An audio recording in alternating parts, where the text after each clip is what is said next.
భార్య భర్తలు ఇద్దరు ఎప్పుడు గుర్తుపెట్టుకుని ఇద్దరు మెచ్యూరిటీగా ఉంటారండి. ఎవరో ఒకరు తక్కువలో ఉంటారు, ఎవరో ఒకరే మెచ్యూరిటీగా ఉంటారు.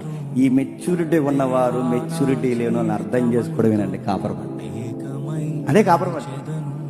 నా భార్య ఎప్పుడు నాలాగుంటే నేను నా భార్యని ఎందుకు చేసుకుంటానండి? ఇప్పుడు నా భార్య కూడా సేమ్ నాలాగుంటే వాడు మరో జేమ్స్ అవుతాడు తప్ప నా భార్య ఎందుకు అవుతుంది? భర్త సేమ్ తనలాగే ఉండాలనుకుంటే ఆమె మరొక జాస్మిన్ అవుతాడు తప్ప జేమ్స్ ఎందుకు అవుతాడు? అది అర్థం అవ్వాలిగా. నాలాగా ఆలోచించండి, నీలాగా ఆలోచించడు ఆయన పురుషుడు, నీలాగా ఆలోచించడు ఆమె స్త్రీ, ఆమె అలాగే ఆలోచిస్తుంది, నువ్వు ఇలాగా ఆలోచిస్తావు. మీ ఇద్దరిని ఒకరొకరు అర్థం చేసుకోవడమే కాపురం. నాలాగుండంటే నాలాగే ఉంటే తన్నెందుకు నేను చేసుకోవడం, తనలాగే నేనుంటే నన్నెందుకు తను చేసుకోవడం? భార్య భర్తగా ఒకరినొకరు గౌరవించుకోవాలి, ఒకరినొకరు ప్రేమించుకోవాలి. ఇలాంటి విషయాలు ఎప్పుడైతే పునాది వేస్తామో అప్పుడు మన కాపురం విలువ మనకు